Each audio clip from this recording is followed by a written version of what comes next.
Alam niyo po, ang poblasyon is napakakaiba ho siya sa lahat ng barangay na sa Pilipinas. Kasi dito sa poblasyon po, it's a mixture of old and new. Mixture of lumang mga tao, mga bagong lipat dito, mga lumang residente. Pag na-merge mo siya, nakikreate siya ng bagong community.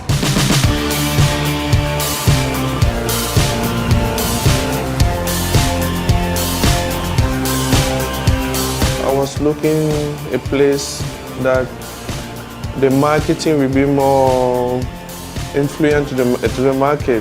The place that I will make the Nando name go up, right? The place that people will see.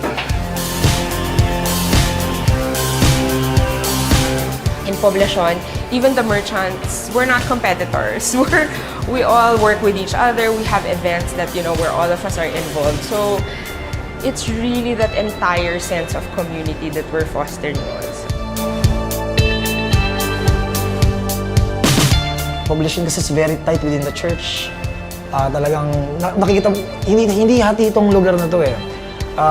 Kapag may kasayahan lahat sama-sama, huwag naman sana pag may bad things na nangyari, sama-sama rin sila naman. Yung binabalik nila yung food talaga, yung traditional. Yung tradition ng friends and neighbors. Lahat sila isang lutong bahay.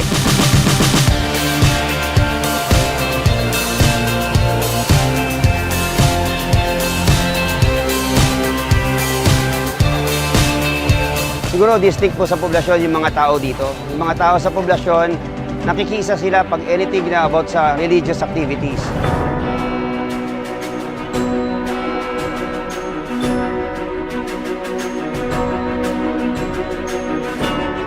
This being a small town in the middle of Rizal, na ang mga tao, magkakapit bahay, magkakamag-anak.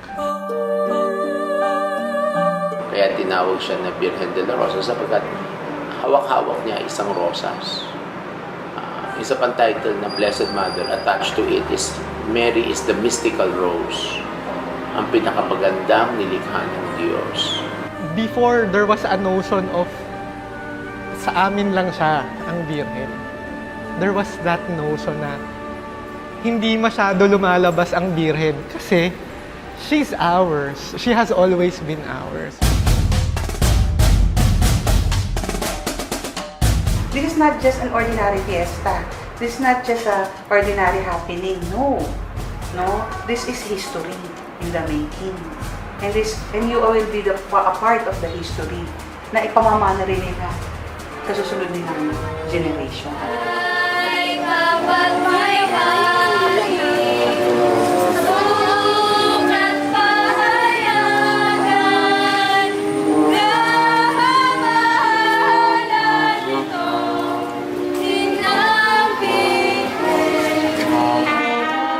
Panatang Sayaw dates back.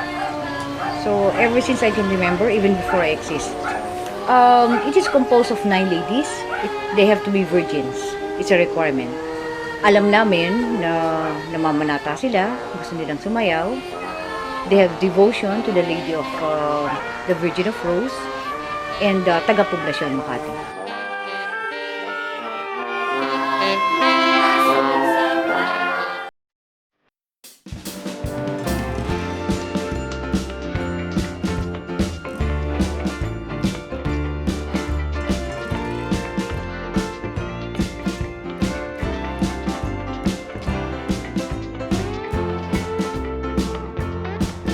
Doesn't matter where you will be, you can still find your future. That's why I find my way here.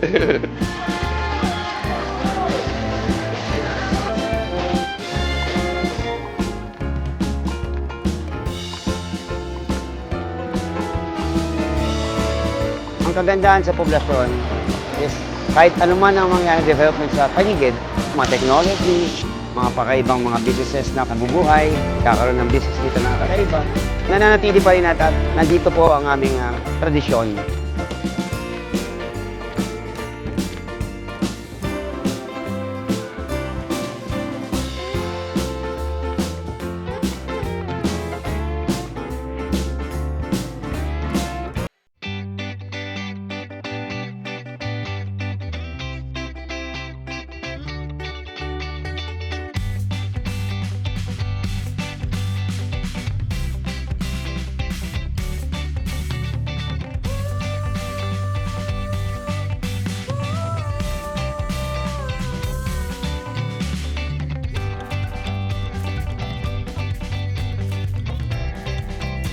Ang poblasyon is napakakaiba ho siya sa lahat ng barangay na sa Pilipinas. Kasi dito sa poblasyon po, it's a mixture of old and new. Mga bagong lipat dito, mga lumang residente. Pag na-merge mo siya, nakikreate siya ng bagong community. Dati talagang talahiban lang to, puro mga puno lang. Nung nagkaroon ng mga opisyales, ginawang city, ayan na, unti-unti nang tumubo hanggang sa naging center ng buong Pilipinas. Ang maganda kasi sa barangay natin na sentro kami, kaya poblasyon center of Makati, center of the city. Siguro dahil nga nagkaroon ng misteryo ang lugar na to, maraming mga tao na nahihikayat na pumunta sa amin to do business, to enjoy, pumunta sa mga bars.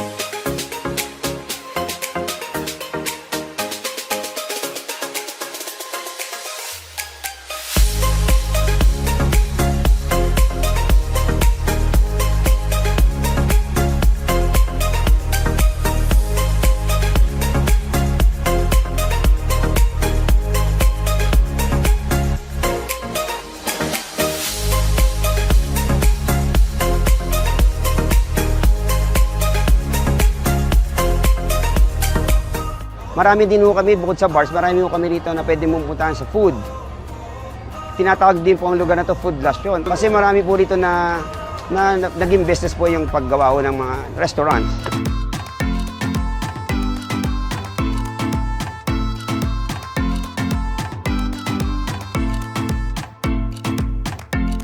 In Commune, we're very proud of our coffee. We source it locally, we source it directly from the farmers.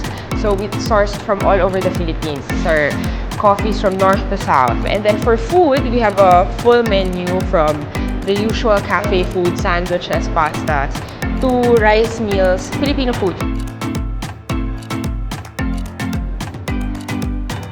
When Commune moved to Poblacion in 2015, the entire Poblacion scene was just starting. There were only a few of us then. So back then, what you really get talaga is really just the creativity of the space, how different it is. To be honest, when we were moving here, medyo kinakabahan pa ako. It felt at that time more like a drinking place. So I wondered if people would actually drink coffee in a place like Poblacion. But I suppose, you know, we added to that aspect of living and dining and, you know, staying in Poblacion. Siguro kami yung naging daytime option, which is nice because during a lot of the places here open at like 5 p.m. So even the merchants, the different owners of the establishments would hold their meetings here during daytime. The people you see in Commune having coffee in the morning or having lunch are the same people you will see having drinks in, you know, Chupacabra or across the street on the other side of Kalayaan. When I started Commune, I wanted it to be also a space to bring people together. That's why it's called Commune. It's really a place to gather, to bring people together, to commune with people you know or you have yet to know. In Poblacion, even the merchants, we're not competitors. we all work with each other. We have events that, where all of us are involved. So it's really that entire sense of community that we're fostering also.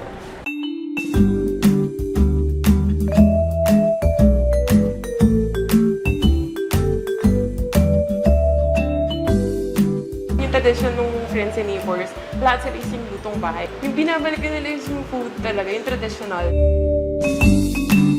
From lola and grandparents po nag-start. So parang kami, we grew up na with it. So parang unti-unti, hindi lahat kami, we grew up with it. So parang kami na-adapt na namin, na ganun yung gagawin namin.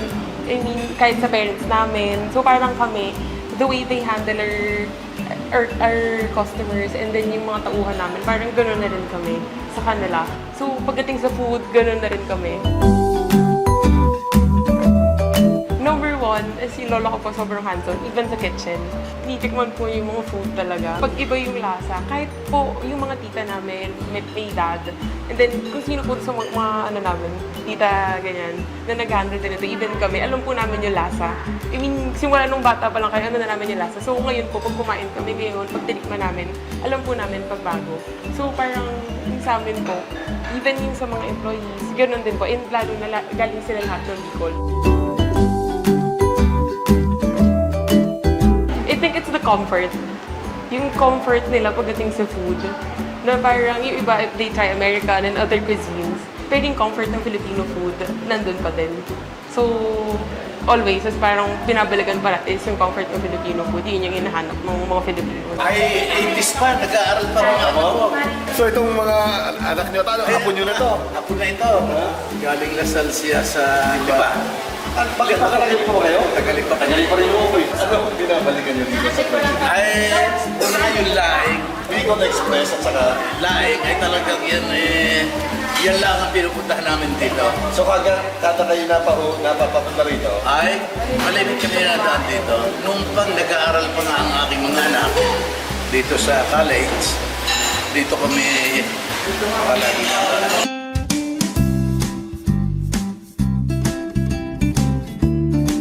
Yung Bakis po is from the childhood name po ng owner, which is Miguel Vargas. Bakis started in 2012. Nag-start siya sa Baki lang. Then, by 2016, nagdagdag sila ng kitchen. Our bestseller are desserts, and we offer food then like fried chicken, which are bestseller, and ziti with wrap. Ambience namin is comforting, which is hindi siya masyadong, yung lighting niya hindi masyadong maliwanag. Then yung sounds parang smooth lang. Then yung place po parang, yun, it's like parang tambayan. We settled for comfort food kasi ito yung mga pagkain na kahit araw-araw mo siyang kainin, hindi magsasawa yung tao. So, babalik-balikan siya.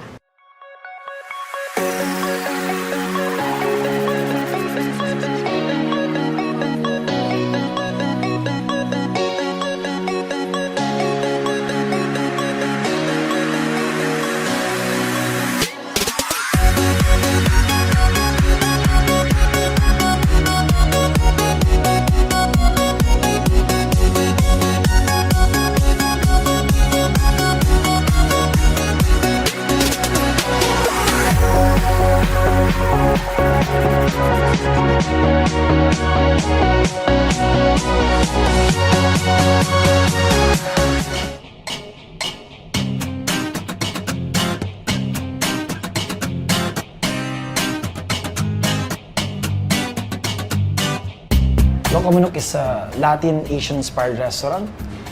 It's a mixture of Latin flavors and with a hint of Asian flavors as well. Sabi nila, go crazy for the chicken kasi it's our flagship talaga na item. So, house specialty siya. Hindi siya basta just roasted chicken. What we do for our chicken is actually a long process. Part of it is roasting it with kaimito and mahogany wood. So organic yung way ng cooking natin with all the sauces intact. Then marination for at least 24 hours for the chicken. Kaya sobrang flavorful ng chicken natin. gusto namin asikaso yung mga, katulad sabi ko kanina, asikaso yung mga bisita namin. Ayoko yung staff dyan na naglalapag lang ng pagkain at kukuha lang ng order. Gusto ko pag kinausap ka nung staff ko, hi, you'll be having the chicken. Ako, mas masarap dyan, ano bang gusto mo, maanghang? Ito medyo tomato sauce. Gusto ko ganun yung sila mapag-converse. Alagang-alaga yung mga guests. Ayoko yung nagmamadali. I'd rather have more staff, pero asikaso yung mga guests ko kasi naman magtitipid ako. Tapos people will say, I'm sloppy ng service din yun. Gusto ko dito, kung ako yung nag-order take sa'yo, nag-take ng order, ako yung nag-greet sa'yo sa door, ako mismo, hanggang paglabas mo sa pinto, ako yung mag-a-assist sa palabas.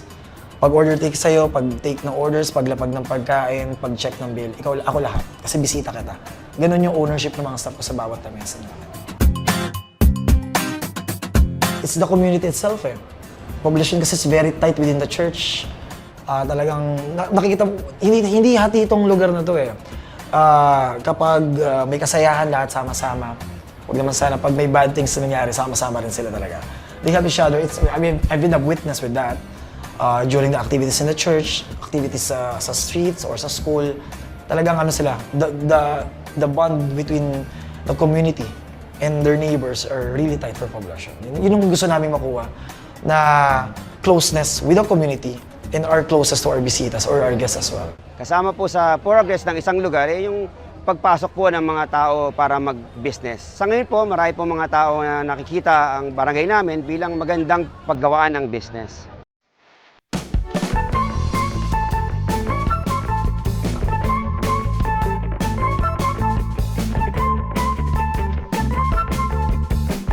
I was looking a place that the marketing will be more influent to the market. The place that I will make the Nando name go up, right? The place that people will see. The people first, very friendly. I noticed that when you understand the system, you can easily manage yourself here.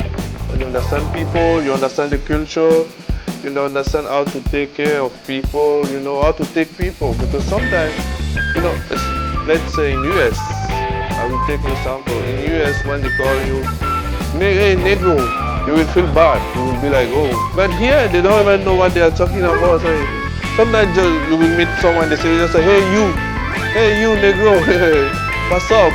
He just want to be friends.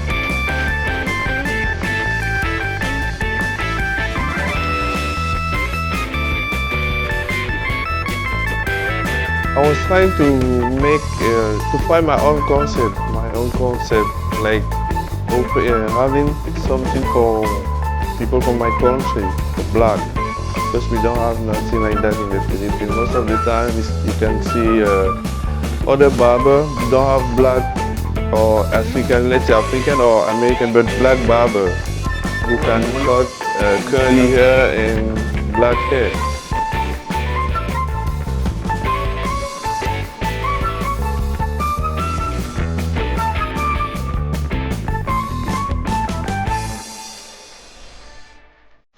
Ang maganda dito sa Makati, meron tayong mga ipinagmamalaki ng mga heritage na lugar, no?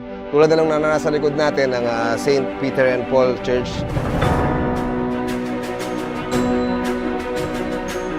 Siguro distinct po sa poblasyon yung mga tao dito. Yung mga tao sa poblasyon, nakikisa sila pag anything na about sa religious activities.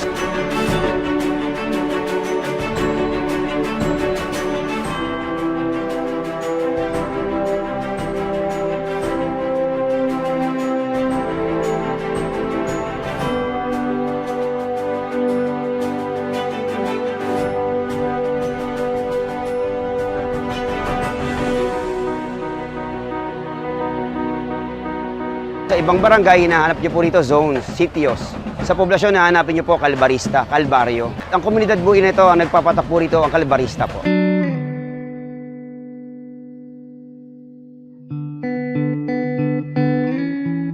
Ang Kalbarista po ay grupo po ng mga magkakaibigan, magkakamag-anak na nagbuo po ng isang samahan para tuwing mahal na araw po magkakasama-sama kami para magbasa ng mga panata. Ang kagandahan po dito sa poblasyon po, yung pagpasa po ng mga tradisyon po sa mga ninunuho namin. Ang tao po talaga involved.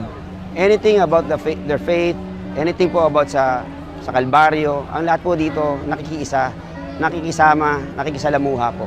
Ang alam natin, Makati, very modernized. Pero hindi nila alam sa likod ng mga nagtataas ang gusali. Andyan pa rin at buhay yung tradisyon na ginugunita namin, yung paghihirap na ginawa at sakripisyo ng Panginoon. So pagkakaalam ko ho, kasi yung aming samahan na established ng 1921. So from there on, yung unang samahan na naitayo, yumabong na, dumami na ng dumami. Sa kasalukuyan, nasa 50 na kami. Yung mga samahan na nagpa-participate sa ganitong klase nga kaugalian dito sa amin lugar. Hoy, isang libo na paglaban mo, ring talaga. Yung mga kabataan namulat talaga dito sa ganitong klase ng tradisyon. So, naipasa sa mga anak, naipasa sa apo, so hindi namatay. Imbis na mamatay, patuloy na yumabong talaga. Pag-iisipin mo, karamihan ng tradisyon natin dito sa Pilipinas, nagkandamatay na. Tama ka dyan. Dito talagang Buhay na buhay at yumayabong pa. at dinadayo. Mas masaya pa nga sa piyesta sa amin to eh. Oo nga, baliktad kayo, no? Yung iba, sabi nga nila dito to sa lugar na ito, karamihan, yung mga nang ibang bayan na umuwi. Umuwi pag mahal na araw. Dito sila talagang dadayuhin nila, sisilipin nila uli yung nakagisnan nila na talagang binabalik-balikan ng mga balikbayan dito. Hindi lang mga bisita, minsan nakakapagsama pa sila ng mga hindi taga rito sa amin para ma-witness ang ganitong klase ng paggunita sa amin. Pagka Semana Santa, lalo yung Biyernes Santo, yung mukha kang Biyernes Santo, yung Oo, malungkot. Ngayon, iba, Dito no? sa amin, mas parang festival dating. Pero ganun pa man yung obligasyon natin para magtika at manalangin at alalahanin yung mga nagawa nating mga mali. Pagkakataon din to para parang ang gawa nila parang bisita iglesia. Imbis na simbahan ang dinadalaw, yung aming mga kubol na parang Station of the Cross ang dinadalaw nila para manalangin, magbawas ng kanilang mga kasalanan. Ang kagandahan dito, one way of yung pagyayapos ng pamilya, pagyayapos ng mga kapitbahay, kapag kaibigan. Yung ang tagal mo nang hindi nakita, babalik at babalik para maliban doon sa makita yung tradisyon o ma-experience ulit. Pero makita yung mga kapitbahay at mga naging kaibigan dito sa amin. Isang malaking reunion. Yung reunion na usually pag Christmas o kapag New Year Mas ginaganap. nagiging reunion sa amin ang Holy Week. I have been joining the Fiesta Procession since 2007. Bale, I was in the seminary noon.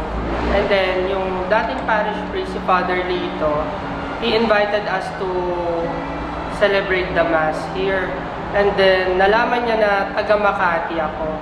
Tapos tinanong niya, kilala mo ba yung Virgen de la Rosa?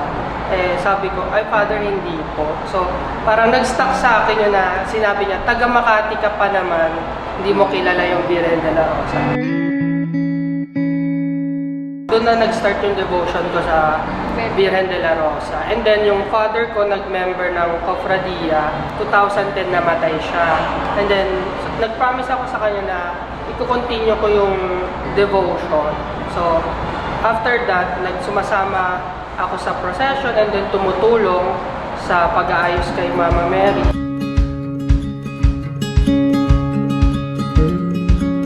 Virgen de la Rosa, na-discover ko lang through a friend kasi nagpaplano ako magbuo ng imahe ng Mama Mary. Tapos nag-research ako sa internet, open naman, ang dami mo na mababasa sa internet. Sabi ko, ang ganda ng kwento niya. Tapos, yung tradition na maintain ng mga taga-poblasyon.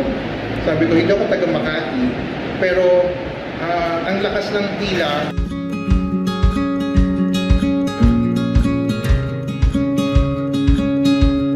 Napakaraming paraan na kung saan na po ako nakarating ng mga lugar na may pinagdiriwang nakapistahan na mahal na ina. Pero para sa akin, ang pinaka-the best pa rin, yung pagdedebosyon mo ang dapat ang maging daan sa pagbabago, hindi lamang sa iyong sarili, kundi sa iyong pakikitungo sa kapwa.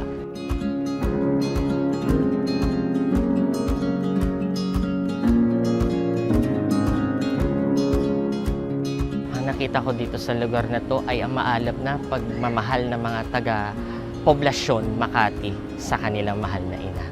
Nakita ko po napakadaming sumasama, ganon po nila kamahal at gustong samahan ng mahal na Birhen na bilang bahagi ng kanilang buhay. Nag-aalab po yung kanilang debosyon. Kaya nga, kung babalikan natin yung sipi ng Biblia sa Ebanghelyo ni San Juan, may sinabi siya doon, gawin niyo anuman ang kanyang sasabihin.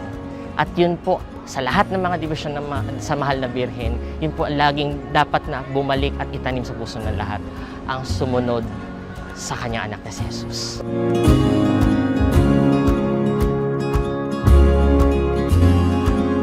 I think devotion at best is our people's way to seek the presence of God who is mystery and to see Him, to touch Him, and in a special way to venerate the Blessed Virgin Mary, which is still relevant today. Why? Because we go back once again to the Gospel. At the wedding at Cana, what did Mary say to the servants? Do whatever He tells you. So what does He tell them?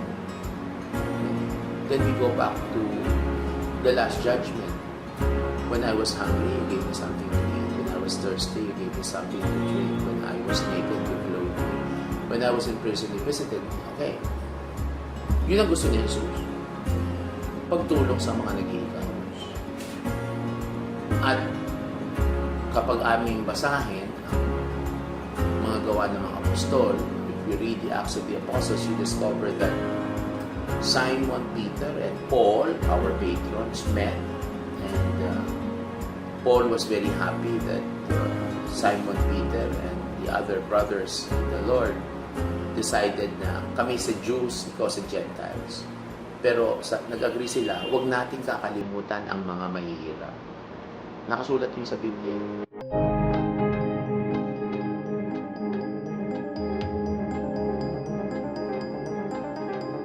Dalawang piyesta dito sa poblasyon ng Makati. Ang una ay June 29. Yan ang kapistahan ng dalawang apostoles na si San Pedro at San Pablo. Sila ang mga patron ng parokya, kaya ang tawag dito ay Saints Peter and Paul Parish. At ang ikalawa, June 30, yun naman, ang piyesta naman ng Maria Virgen de la Rosa.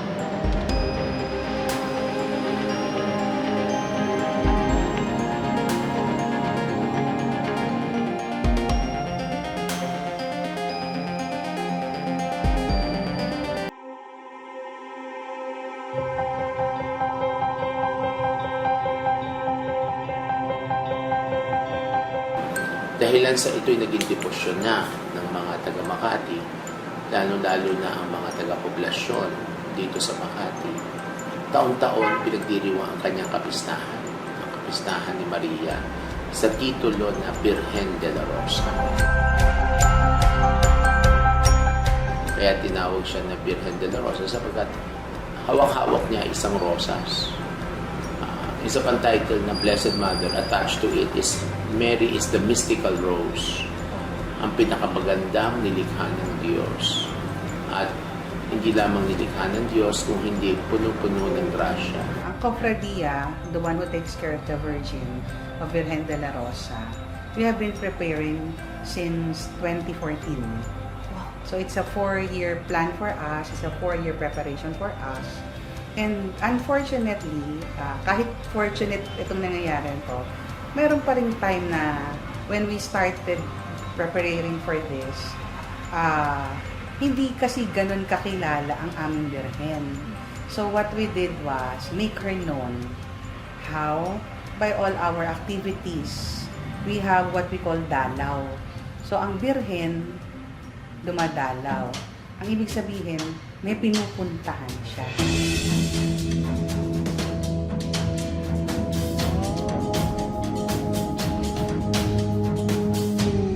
She will be 300 years eh. But unfortunately, she is not known. No, not like the sister, the image sister in Antipolo, Our Lady of Good Voyage in Antipolo. They came here, I think, at the same time in 1718. No, they were brought by the Jesuits. Alam ko pareho sila, sabay silang dumating here in the Philippines. Kaya lang mas na kilala, no, yung Our Lady of Antipolo. No, that is what of the things that saddens us. Kaya nga kami in Cofradia, talagang we are pushing the promotion na for her to be known not just the Blessed Mother, but the Ina ng Makati. Para sa akin, yung purpose ng Daong Maria ay yung pagko-connect doon sa nakaraan sa kasalukuyan. Matapos man yung 300 taon, lumipas man, maraming mang nangyaring di maganda, pero meron pa ring magaganda at mas maraming nangyaring maganda. Yun ay paraan ng mga taga Makati ng pasasalamat na sa loob ng 300 taon ay hindi kinalimutan ng Birhen at naging tapat ang Birhen sa kanyang pangako na iibigin, gagabayan at patatatagin ang loob ng mga taga Makati. At hanggang ngayon naman ay nararamdaman. Kaya para sa akin, isang magandang aktibidad yung Daong Maria kasi namumulat yung mga kabataan na ito pala yung nangyari noon, ganito pala yung nangyayari. At mas lalong nabubuksan yung mga pinto ng pagdedebosyon na nakikita ng mga bata na maaari silang lumahok, maaari silang sumali, na hindi lang sila tatayo, manonood, no? Meron silang puwang, meron silang lugar sa pagdedebosyon.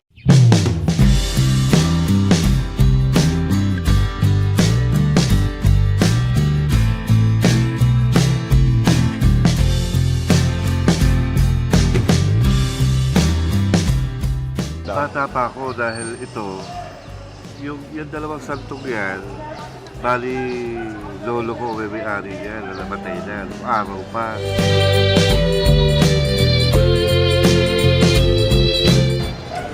Kami kasi na matatanda, talagang ibinibigay namin sa mga kabataan. Kumbaga, pinupush namin sila na gawin mo tuli. Kailangan generation by generation, gagawin niya yan. Pag once kasi ikaw ay nag-alaga ng isang poon, isang santo, let's say, Virgin Mary, Nazareno, kailangan ang sarili mo, i-devote mo sa kanila. I-devote mo sa kanya. Kung sino man yung pinoportray mo na gusto mong alagaan. Before, there was a notion of sa amin lang siya ang Birhen. There was that notion na hindi masyado lumalabas ang Birhen kasi she's ours. She has always been ours. May ganung ownership nung ideal. Tapos if you compare us to the other devotions, very simple. Ang kakaiba lang sa amin yung sayaw.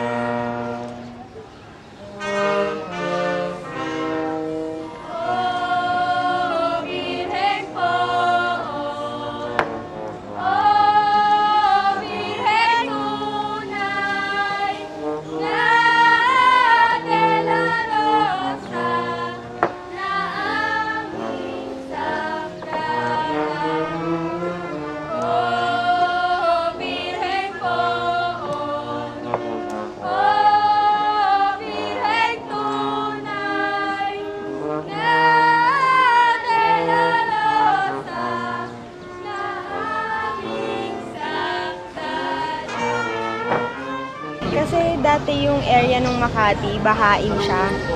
So parang gumawa yung mga residents dito sa Makati ng way para ma-stop yung mga ganong nangyayari dito sa Makati. So dun nag-start yung panatang sayaw. So compose siya ng dicho, trono, sayaw sa arko, and then yung kastanet.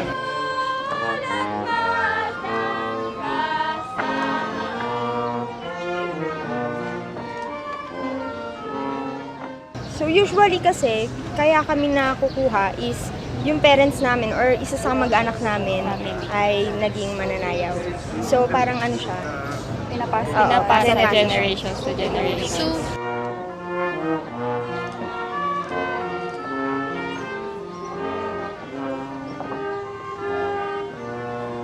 Blessing siya. Yung maging part ka nito, parang lifetime mo na ite-treasure. Forever na siyang part ng pagkatao namin.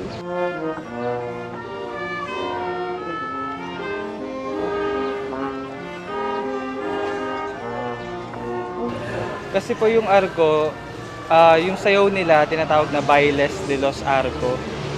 So ang ginagamit nila doon, itong arco para sa Virgen. Tapos yung castanet para kay San Pedro Sula.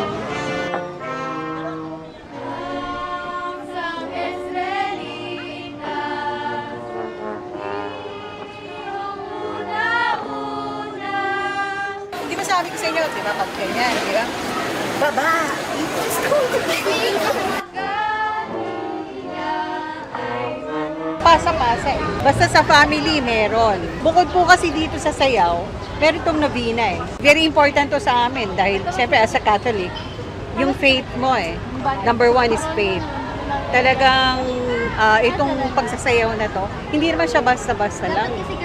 Kasi talagang yung pamamanata mo. And besides, mga mananayaw talaga is 100% virgin. Yes. Balita ko rito pagka Yeah. virgin kumikidnap. medyo. Which is true. Itong ano na to, ulan ng ulan eh. Dahil ngayon ang nasa init. novena sila eh. Talagang inaano namin sila, o pag novena nyo, ipanalangin. Lagi naman ganon. Kahit na basta ang bad weather. Pero pagdating ng 29 and 30th, talagang, minsan naman kahit ano lang eh, yung makasayaw lang sila eh. After nun, uulan na. Pananampalataya na rin po. Prayer po. Faith na rin. Saka kaya naman pong hindian yung mga temptations. Saka parang kaakibat na po talaga ng prinsipyo namin yun na hindi po talaga kami ganon pag hindi ka po kasal. Yung unang hinihingi mo, talaga namang natutupad eh. Hindi man ganun kabilis, pero natutupad. At the same time, kasi nga namamanata ka. Ito naman hindi lang siya natatapos magsasayaw lang dito. After this is meron pa sa mga bahay-bahay. Ito ngayon, pupunta sila dun sa first house na sasayawan nila. Pupuntahan na nila yun. Oo, 12 o'clock. So, nila doon, magla-lunch lang. Tapos, sayaw. Tapos noon, magsasayaw na sila. Galing. After nila magsayaw, pahinga ng konti, tapos transfer na naman ulit. Sa gabi, hahabol ka sa prosesyon. Ganun din, nasa prosesyon Nasa sila. prosesyon. Ang prosesyon nila is morning and evening eh. Sa yung generation ngayon, mahirap nang humanap ng mga batang namamanata. Unlike yung sa time pa namin, kasi guided pa kami ng mga parents namin ng mga sinauna din eh. So, naging ganyan din yung dinanas. Pero sila syempre, pero it's a good thing with them. Talagang, kasi nga yung hirap din na naranasan nila eh. So, yung faith nila nandun, yung devotion and passion. Iba talaga yung feeling pag once na nasa stage ka, kaharap mo na yung mga santo, kakanta ka, nakatingin ka sa mata nila, iiyak ka talaga.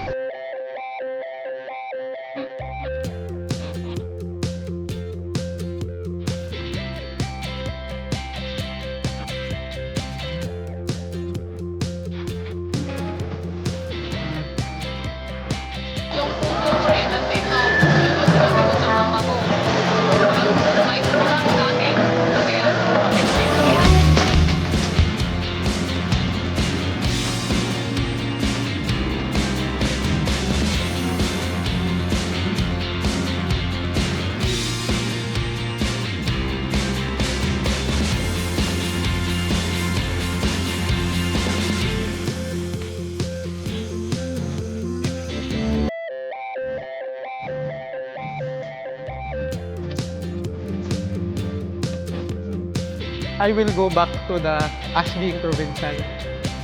This being a small town in the middle of Rizal, na ang mga tao magkakapit bahay, magkakamag-anak. This is really a community na very close-knit. Ang tradisyon ko sa poblasyon, wala ko, hindi mo yan nakikita lang eh. Nararamdaman niyo po, kasama ko sa pagkatao ng mga taga-poblasyon. Kahit kung saan kayo magpunta, kahit sa ibang bansa ka magpunta, dala-dala niyo po yung tradisyon na kinamulatan mo dito sa poblasyon.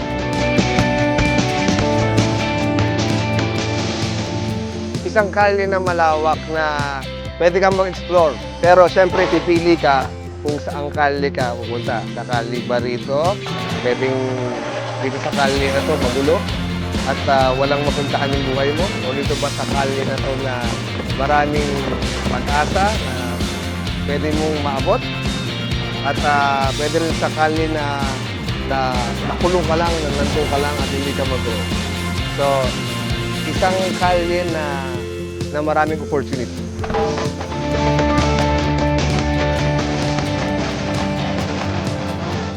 Doesn't matter where you will be, you can still find your future. That's why I find my way here.